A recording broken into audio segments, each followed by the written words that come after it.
This is Karen with NewClevelandRadio.net, and it is time for How to Super Age with Elise Marie Collins. And Elise, you seem to do it so gracefully. And I don't think it's just because we're doing the podcast, because I don't think anybody can fake, living through life as gracefully as you do. And as I said before we went on air, please send some of that mojo this way because I'm as tense as a rock right now. So introduce us to your guest. I think maybe between the two of you, I just may sit back and relax. I love that. I love that. Yeah. And I was going to say something different, but I'm going to say I learned a lot of I just was saying my superpower is going with the flow. And I really learned that from my mom, I think, because of who she was and who she still is. My mom is, she's 90 and she doesn't always tell people that her age. People think she's in her 70s sometimes. And it's also her playful, go with the flow spirit. So I'm very blessed to have that. And sometimes she talks about herself as having metaphysical powers, but don't quote me on that. She doesn't tell everyone that. So that's why I'm who I am. And she has a law degree. And I think that kind of segues into our guest today, who is very multi-talented and talks about the energetics of aging and is an artist and poet. So I'm going to read her bio. Actually, before I do that, I'm going to say my book is Super Ager. I'm holding it up if you are on the YouTube video. If not, I will have a link to it in the bio. And I have some other offerings on sleep that I'm going to put in the bio this month. If you're in September 2021, you could be listening in the future, but I'm going to be talking about sleep in a free masterclass this month. And sleep is also very metaphysical because according to many ancient traditions, and our guest today is nodding, we're traveling with our spirit body, our astral body. Not everybody talks about that. We know that there's physical benefits to sleep, but I love sleep as a topic because it brings these together in a way that there's mysteries in life. We still have a lot of mysteries to unravel. And I love the science and I love the metaphysical. So I'm going to read our bio and we're going to get to our guest today. Ashanti Altovese, I don't know how to say her middle name, so I'm going to just say it and she can correct me. Altovese Griffin is a high sensitive earth angel with empathetic, telekinetic, telepathic, clairaudient, and clairvoyant abilities. She is a professional dancer, writer, artist, fashion designer, and bodybuilder with a bachelor's of science in chemical engineering. So that's our guest. And I'm just going to say we're going to put her links to follow her because she is really fun to follow with fashion and dancing, a lot of things that we're going to get into.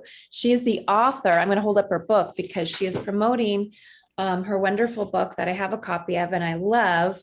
It's called The Sacred Peach, My Secret to Immortality Science. And it's great because it combines science and metaphysics.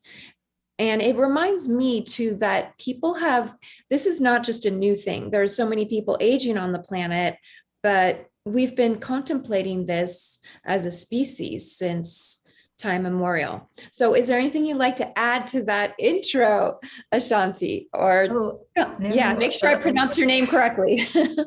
You did a great job. It's Altovese and it's an Italian root. And it was actually Sammy Davis Jr.'s wife's name. And that's who I'm named after. So interesting.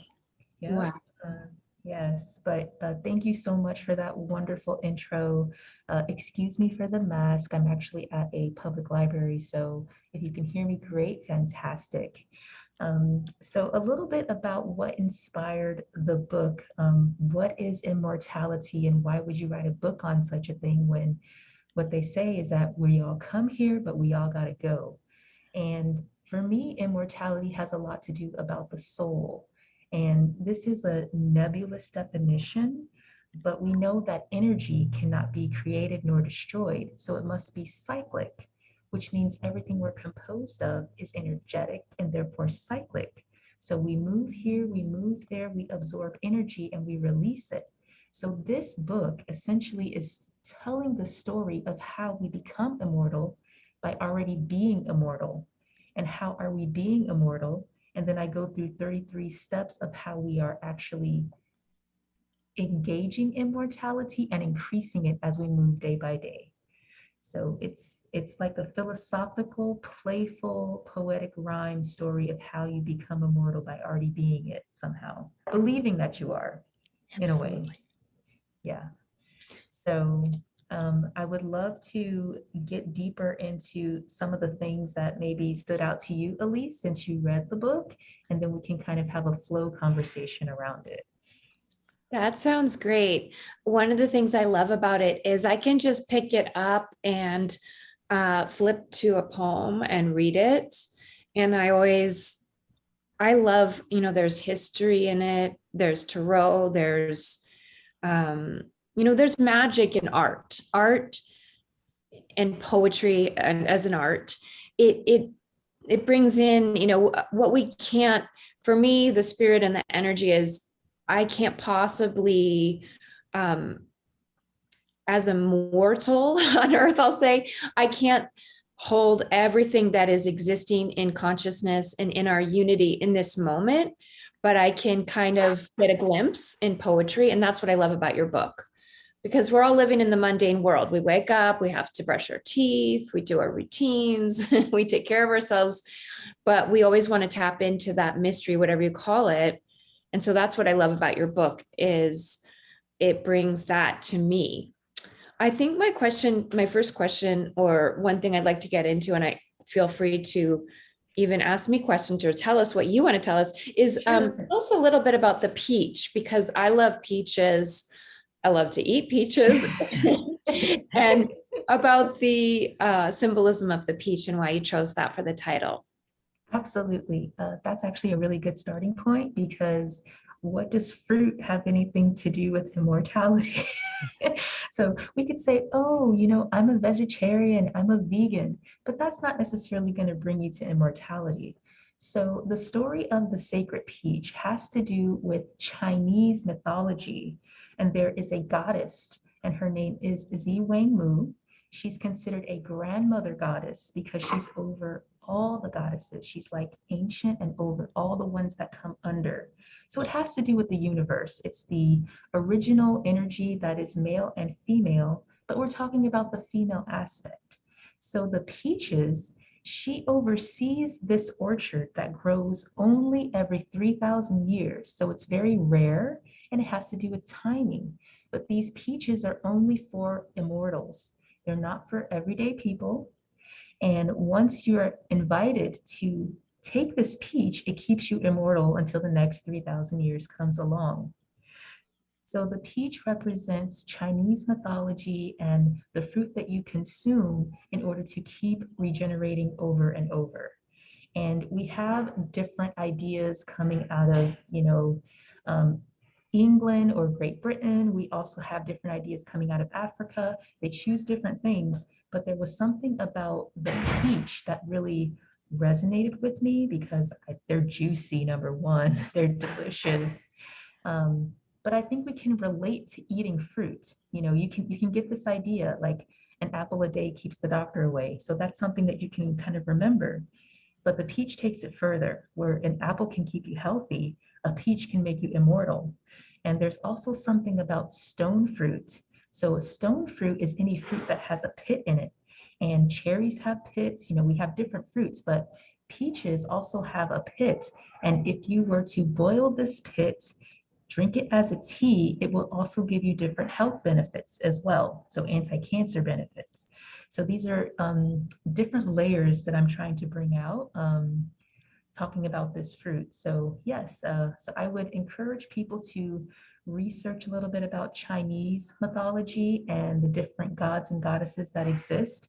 They actually parallel a lot of Christianity, Zoroastrianism, Judaism. You can find these themes that are very similar. So that's where the peach comes from. I love all those themes, and I love the stories. I think the stories are so powerful because they also speak to that mystery of consciousness and immortality. And I'd love to hear a bit more about immortality. I just want to tell a quick story that kind of reminds me of the feeling of immortality, or the feeling that has time passed? Or I know even in gerontology, there's been some studies where they take people and there was one specific study, it's in my book. There, a Harvard researcher set up this environment where people thought it was the 1960s, and that she measured all their heart rate and their grip strength and certain things that decline with aging. And because everybody was in a time warp and thought they were now in the 1960s, but I think it was the 80s or the 90s. So I think that's really interesting. And I had an experience the other day or 2 nights ago when I went to see a band. They had a reunion show, and it was a band that played a lot in the 90s in San Francisco. And I saw so many people I hadn't seen.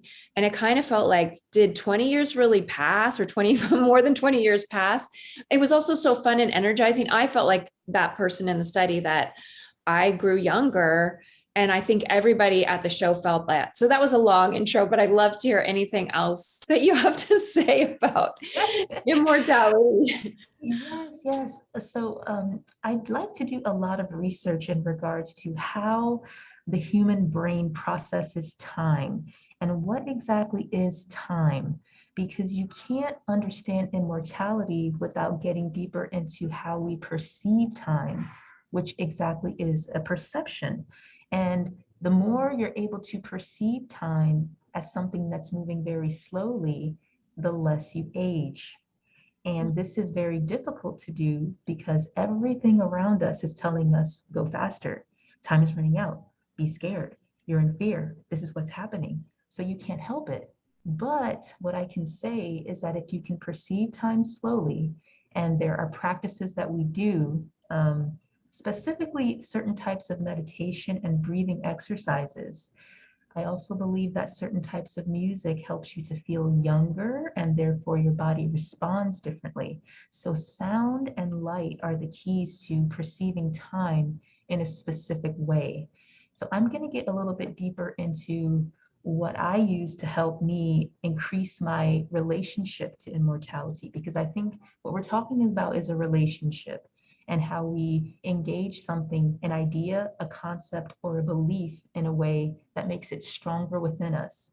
The stronger it is within us, the more light shines from outside. It just goes out.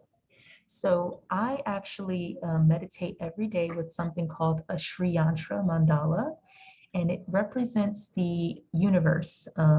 It is a Hindu concept and a Buddhist concept. They both share it, but it has a Bindu point that represents the pineal gland, okay? And you stare into it, and it has geometrical structures based on the triangle and the square and the circle. And when you peer into it, what you're doing is you're harmonizing the right and the left side of the brain. So we know that one is male, one is female, one is electric, one is magnetic. And the more that you can entwine these energies, the more harmonized you get. So there are crystals in our brain that react with the sun and the moon and light. This all affects our sense of time because it's a circadian rhythm.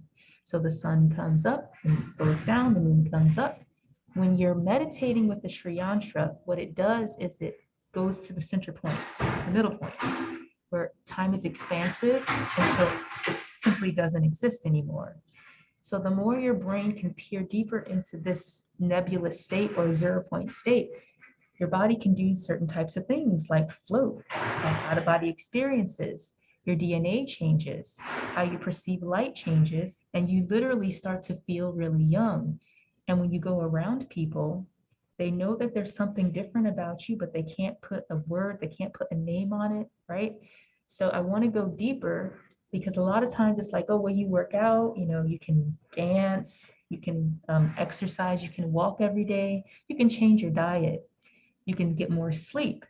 But something as simple as staring at geometric structures, or what we call sacred geometry, can also change how your body engages the world, because we are also sacred geometry. So the number 33 represents the spine, right? Which is also known as Jacob's ladder. This goes all the way up to, the base of the neck, right? Where we have the skull connected. And then that's where we have the pineal gland in the back of the skull. Well, this is an important organ that doesn't get access to light. So how is it that we can see when something is hidden in darkness, right? But yet, when you do these types of meditation, light is released in the form of DMT, dimethyltryptamine. When you see that, you actually see purple. So what they call the purple flame. So you have a purple flame that you're seeing behind your eyes. You're seeing purple, you have a purple aura. This is your crown chakra. So you're opening yourself up to higher dimensional energies. So being in stillness, thinking about your problems, and then laughing about it, because you have to laugh about everything, really connects you with the sense of immortality, because you're understanding whatever is going on right now, it's not really that important. It's going to pass. We've been through difficult things before. And if I can just laugh at this stuff, if I can just keep laughing, this is very childlike, it's very playful. And you get a sense of, well, my problems aren't really that heavy. We age mostly because of stress. Let's really be honest. And there's different kinds of stress. There's the stress of our environment. There's the stress of pollutants. There's the stress of other people's problems or our problems or medical problems. But laughter, this laughter, it releases a certain sound from the body. Our body vibrates a certain way when we laugh. And then all of a sudden you're releasing this negative energy. So it's a form of anti-aging, right? So some of the keys really are having to breathe, calm down, clear your mind, laugh, dance, and you can eat healthy, but there's no guarantee you're going to live longer because you eat healthy. You also have to eat things that make you have fun. Like I like ice cream. I like Sour Patch Kids, you know, I like to drink champagne to celebrate, but I don't do it in excess, right? So, you know, I'm really into the esoteric side of things when it comes to, you know, immortality, but it really does have to do with understanding how you perceive what's happening around you.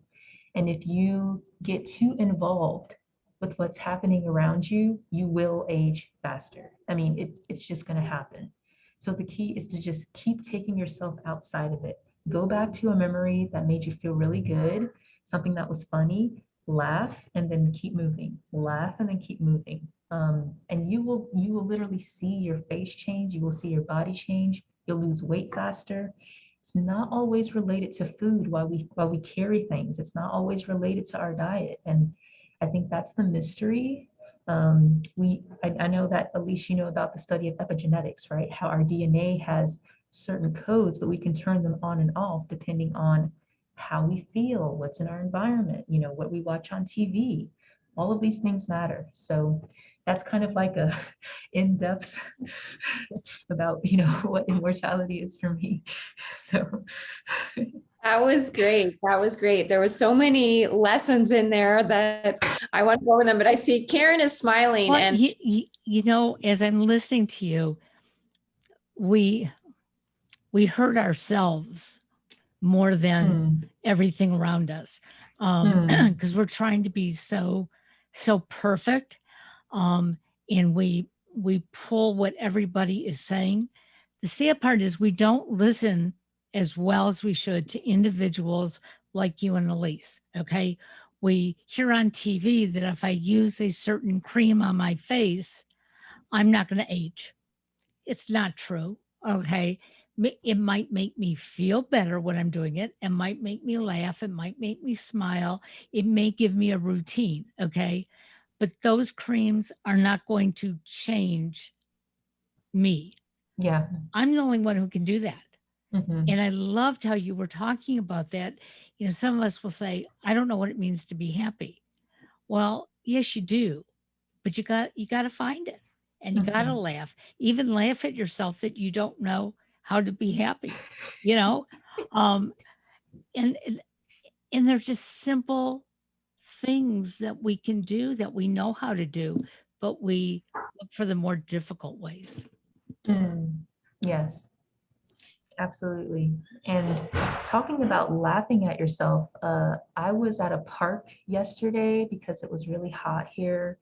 And I just bought these cute little wedges. They're high heel wedges and sandals. And I'm just walking in the park and I've got my food. And all of a sudden, I take the biggest wipeout fall on the sidewalk. Everybody around saw, everybody's just like driving and, you're feeling so cute and you're just like, yes, Yeah. I'm doing this thing. Then you're on the ground in seconds. And then what do?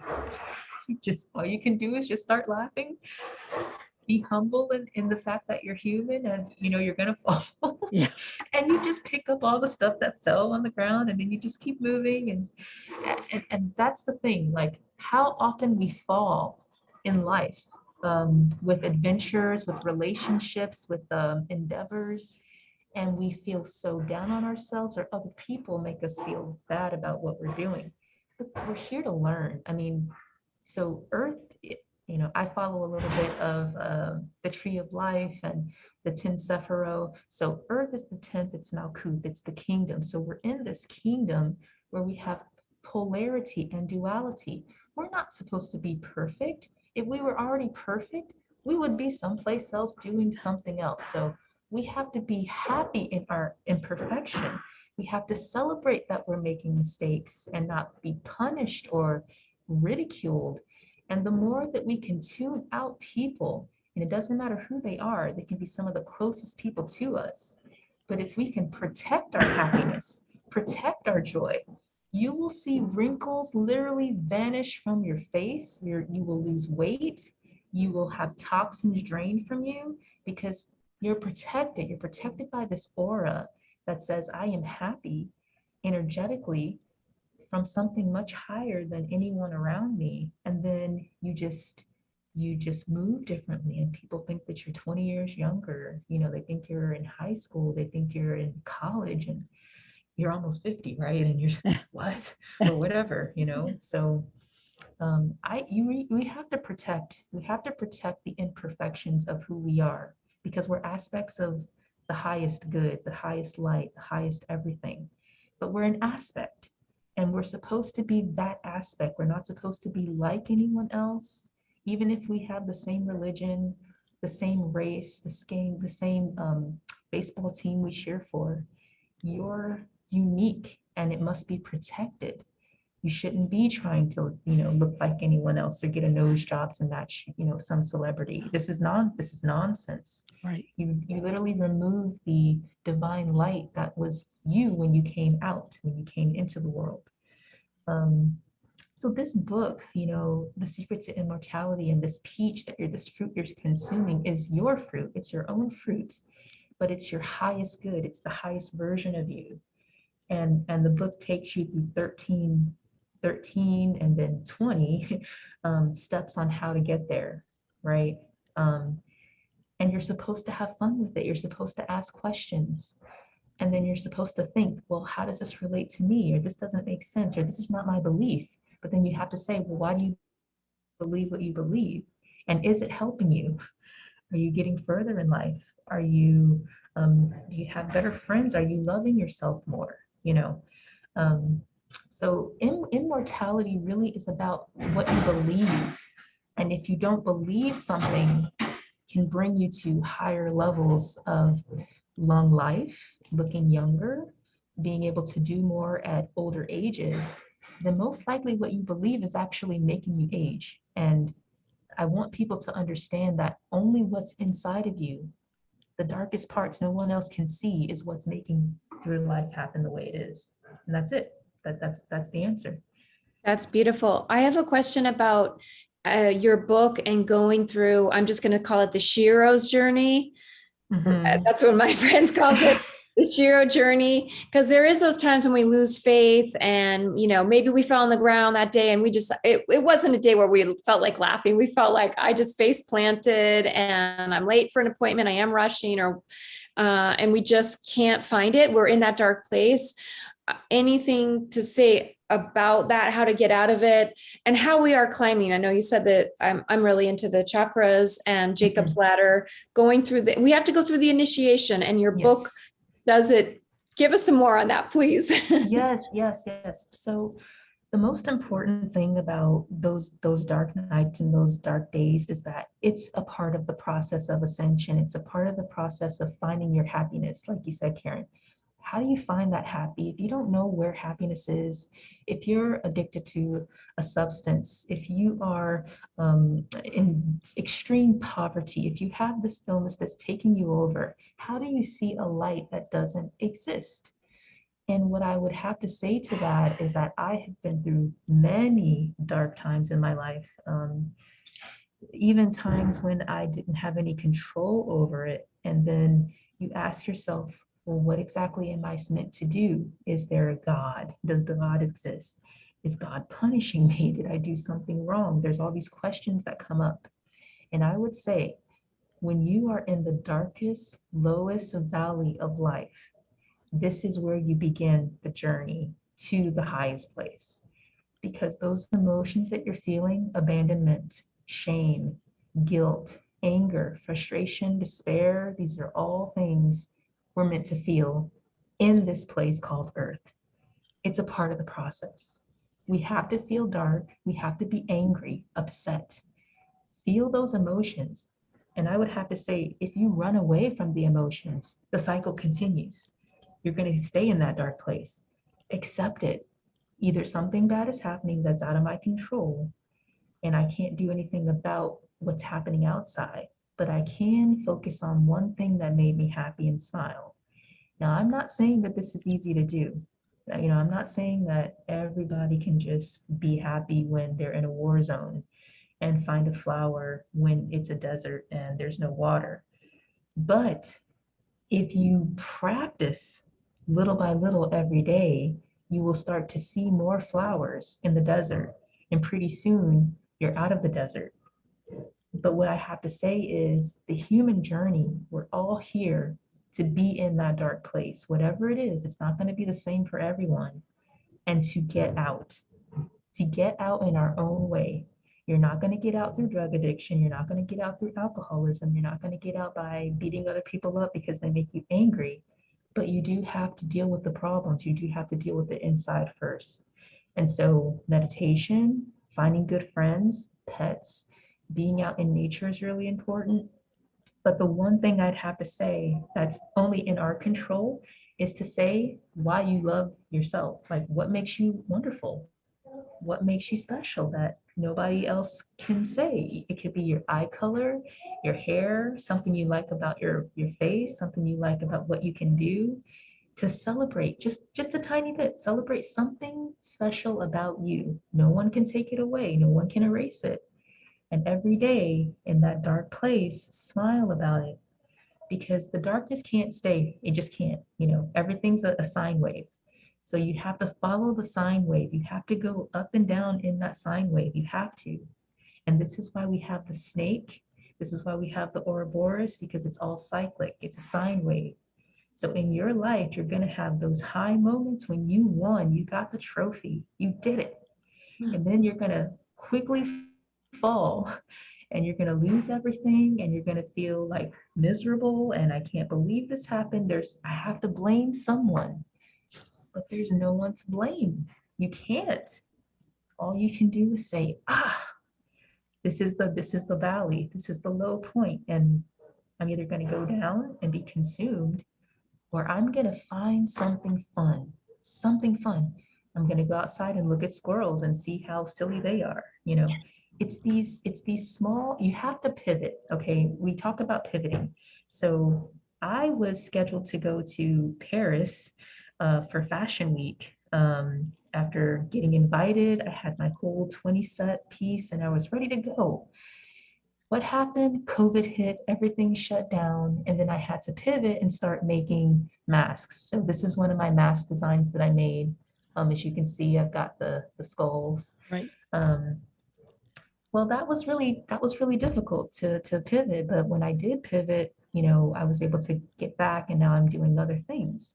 So if people can just understand whatever is in our mind, it's only our responsibility. It's really easy to want somebody else to be responsible for how we feel, our emotions, what we think, but it's not. And that's what we all have to kind of accept. It's your brain, whatever's going on in there, it's in the dark. Nobody can see it. So pivot, learn how to pivot, learn how to take a bad thought, change it. This is mental alchemy. Mental alchemy you're turning lead into gold. And the gold is really your thoughts helping you. You know, Your That thoughts have to help yeah. you. For many listening, you know, I can hear people sort of saying, "Oh, I wouldn't know how to do that," and I thought the same thing. Um, but about 10 years ago, over the Christmas holidays, I was feeling like, "Oh, woe is me! Nobody invites us. When I invite people, they don't come. My family lives far away," and I got myself into a very deep depression. And I put something out on Facebook, and my older brother called me immediately and just yelled at me. He said, "There's got to be something you could do today that would make you happy." And I took a half hour and I kept saying to him, "No, I'm miserable," and got mad at him, whatever. But after we talked, all of a sudden it was like that light went on. What could I do? It wasn't about the people, it was about me. And I went out and I said to my family, "I'm taking time for myself." And I remember I went and took a hot shower. I did my hair. I did my nails. And the day basically was over. Okay. So in my mind, it was like, well, I got through this. But I remembered that as I've, gotten to those deep areas. Okay. Take care of me. Mm, And that's basically what you're saying. Find that yes. thing inside of you that says, I can smile, even if it's for a minute. It's Yes. better than nothing. Yes. Yes. That's the light. That's the light that shines in the darkness. So congratulations for getting out of that, because Absolutely. we're living in dark times and not everybody's going to be able to pull themselves out. And the key is just to know you're here. You are here. You're like a ray of light on that rainbow. What is your color? What is your purpose? And you have to shine it, and don't feel bad about shining it. It's okay to have issues, like what I have issues, a little bit of OCD, a little bit of, ADD, a little bit of anxiety sometimes. Sometimes I like to have things a certain way. Think I might just be a little bit bullish. I'm a Taurus, so I'm very determined. I'm very stubborn, but I'm a lover. So I love to love and I love beauty. So these are strange, weird, quirky things, but this is who we are. And we all have our story. So we need to let people be happy in their dysfunction. I won't say as long as it's not toxic, right? Because there's toxic dysfunction. But if you're just going about your life, doing the best you can, you should be happy. You should know that you're doing something good for the world. And to be an immortal means that your soul is here, okay? You're shining your light, you're taking care of your kids, you're going to work, you're taking care of the environment, you're helping people when you can, and then you're smiling. Just walking down the street and smiling at someone and saying, "How are you doing?" That's a good thing. You may stop somebody from doing something bad. You don't know. So um, I really think that during this time in particular, as we move from the age of Pisces to the age of Aquarius, if you're into astrology, we are moving into it right now. And that's why we're seeing so many earth changes. That's why we're seeing so much civil unrest and political changes. But know that as we speak right now, there is a light shining from all of us that is helping to build a new world, not just a new America, but a new Afghanistan, a new Europe, a new Australia, and we're doing the best we can to make sure people know that they are valued. Sometimes people just want to know that they're valued and loved. And this book is supposed to help you see it. Oh, every time you go to the store and you buy something, you're supporting someone. You're helping an economy that people go to work for every day. You're supporting someone, something. So you are a piece of a bigger puzzle. And it's a cosmic puzzle. It's a universal puzzle. But sometimes we don't get it because we're just in our world, damn mad, frustrated. I don't get it. I don't get it. And then you just release it. And then you're like, oh, I get it. I'm just gonna cool and chill out. I I love it. And it speaks to how your book, I'm holding it up if you're listening, The Sacred Peach, it transmits. It comes to you, even just holding it, there's wisdom. And I know I can turn to it when I am in those dark places or even in the light places and I want to just savor. What I heard also in a lot of the things you said, so much wisdom. I feel like we could just sit back and I'll just take your teachings in. You can get them in the book, support Ashanti and her wonderful work. But what I heard is you've been through it. I met you around the time, the first time I met you at a friend's, you're a dance teacher. Also follow her on social media. She's always doing dances and fashion. So it's also fun to see visual. There's a lot of visuals. I bought one of those masks too, actually. My favorite masks I bought, and they were from what was going to be Paris Fashion Week. So I saw you pivot. That was incredible. And I can only imagine, I love fashion and thinking that if I was invited or someone was invited, someone even that I know was invited to Paris Fashion Week. And I was like, I met someone going to Paris Fashion Week and now she's not going. That was disappointing. And to know that you've been through that. And I know there's much more because we only have, we have 45 minutes on this podcast, but we know you've been through it, but that comes through that ability to pull out the shadow. And I feel like you're such a guide. You're such a guide for all of us. That's just what I want to underline because this journey that we're all on, we need guides and we need those voices that uplift us. I know that everybody here, we're all doing that. Karen has New Radio, really uplifting people. Is there any other wisdom you want to share? I want to also see if Karen has any questions, but I just love the wisdom that's been shared today and I'm excited. Oh, absolutely. I want to talk about pivoting and how you brought this whole conversation into beginning about being in your superpower, which is going with the flow. You are flowing. So let's talk about water and Aquarius and flow and the fact that it's an air sign. Okay, so as we move into the age of Aquarius, coming out of Pisces, which is considered hell. So Pisces is considered hell, which is considered the Iron Age or the Kali Yuga. And we move into the Satya Yuga, which is the Golden Age, which starts with Aquarius, water, waves, and flow.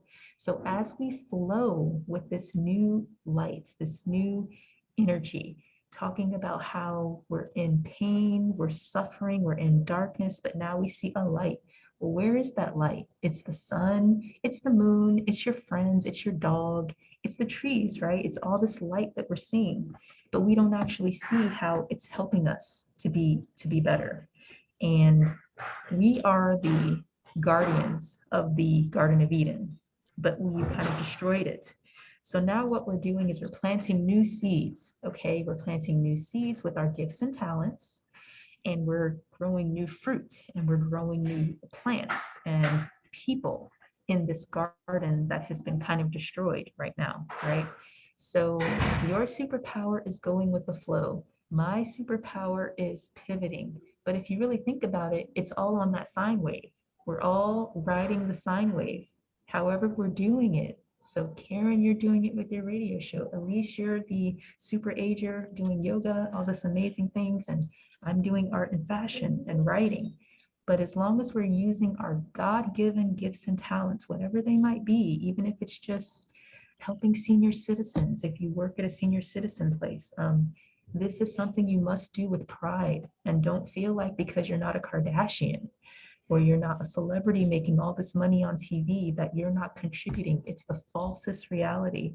And I think the issue with generations that are coming, later and later, is that social media gives us this idea that if we don't have a certain image, then we must not be doing something. We're not anyone if you don't have a certain number of followers.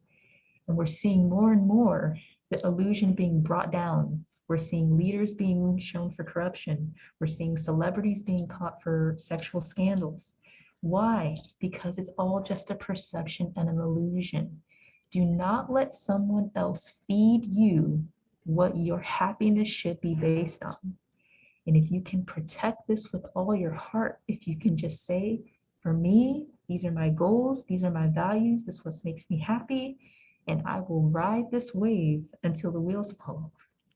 You are going to look younger than most people your age because you're protecting your version of happiness. You're not allowing the news to tell you, the magazines, TV shows, movies, none of it. It's yours. And that is the best wisdom I can give you. So the book is 33 poems. They're all in poetic rhyme. It takes you on a journey of my background, which is in art. I do chemistry, so I understand a little bit about how things go together in the molecular world, but I'm also a Rosicrucian initiate, so I take you through the esoteric wisdom, and I'm a follower of the Emerald Tablets. So I really believe in energy, and I believe that we are all immortal in our own way, and we're just trying to express it more and more. So protect your happiness at all costs. Find something to smile about at all costs. And I promise you, even if you never change your diet, even if you never exercise more, you will look and feel younger. Beautiful message. Wow, Yeah, go ahead, Karen. I want to hear what you have to say. those words, I mean, that's something that we have to practice saying to ourselves. And sadly, I grew up in a generation where I was taught, you don't make mistakes. You're supposed to know how to do it before you do it. And if you make a mistake, you felt shamed. And I lived that way through up until I left corporate America. I was always so afraid to make a mistake. In addition to these podcasts that I do on the weekend, I support IT, and I'm not always right. And when I'm wrong, sometimes I get really, really excited because now I can learn what I didn't know. Mhm. The young people that I'm working with, they look at me sometimes and go, "Aren't you embarrassed?" It's like, no, because I wouldn't have known to ask. And the way I was taught it, I thought this was the answer. Mhm. But now you've shown me it's not, and you've actually shown me how to believe you. It's like, it's wonderful. So, for those of you who are listening, if you happen to be in the boomer stage, you know what? We were all taught be perfect. And as you both have said, there is no perfection. And when you're trying to be perfect all the time, you can't be happy. And once I gave up on trying to be perfect, um, you know, I sometimes wake up in the middle of the night laughing at myself. I mean, my husband will say to me, "What was so funny?" And I actually have woken up and I'm giggling. And Ug's like, "I don't know, but it certainly feels good." I love it. I love it. Yeah. That was amazing. I also would love to link. I'll do a yantra that you recommend. I'll just check in with you after so we can link that in the podcast, because that's a practical tip that we can take with us. And it's something that I don't do. I know what yantras are, but I think that meditation that you talked about is so beautiful. People are open to it. And the other thing I wanted to say as a final word, for me at least, is just slowing down time. We started out before we hit record, we talked about rushing. And it's something that I think one of my teachers says, when you're rushing, you're not in that flow. So if you find yourself rushing, just take a deep breath and realize there's nothing worth rushing for, really. And there's always, and I find that if I rush and then I get somewhere and it's like, I didn't even need to be here at that time. It was just in my head. That's where those thoughts come. So that's some practical tips. Anything else anyone wants to add to that final? And I think we're going to have you back too. Oh, there it is. She's holding it up. Beautiful. Oh, it's just, yeah, just you can look at that and it's just a beautiful piece of art. Art is so important in this journey. If it's okay, I would just like to close by reading the first poem and then we'll be done, if that's all right. Absolutely. Thank you so much. I got so excited by everything you said. I forgot we were going to have you read a poem. Yes, go for it, please. Okay, so we're going to read the first poem, in the sacred peach, my secret to immortality science, and it's called To Be Immortal. So you want to live forever, but they say that it can't be done. You only need to get clever, make your mind and heart become one. Bring your brain to the alpha state. Focus clearly on the white light. Know that you are eternally great and watch mortality take flight. Be 3 sets of time and 1 of space, not 3 sets of space and 1 of time. Once you discover this new place, enter eternity sublime. Receive the sacred peach of life, blooming every 3,000 years. In the orchard removed of strife, your immortality is near. Grandmother goddess Zi Wang Mu so awaits for your arrival. In the grotto, she watches you with a peach for your survival. Covered in a haze of thick fog in the Kunlun Mountains portal. Start in China, end in Prague, the journey to be immortal. And that's it. That's the first wonderful. one. Thank you. Thank you so much. I'm so glad you reminded me that we were going to have a poem. It's a great ending because it's a great starting, and so just a quick thing, it starts in China because that's where the peaches are, but it ends in Prague because Prague is a very metaphysical place, and it has a moldavite, which is a special glass that was formed from an explosion of a meteorite and certain rocks, and moldavite is really good for you metaphysically. So just a little nugget, something there to help people. Well, we're going to have all your information in the show notes. So there's no reason for any of us not to get your book and to read the book, but also just to practice, like you said, let's all slow down. Let's all find that Yes. something to make us happy. Yes. Yeah.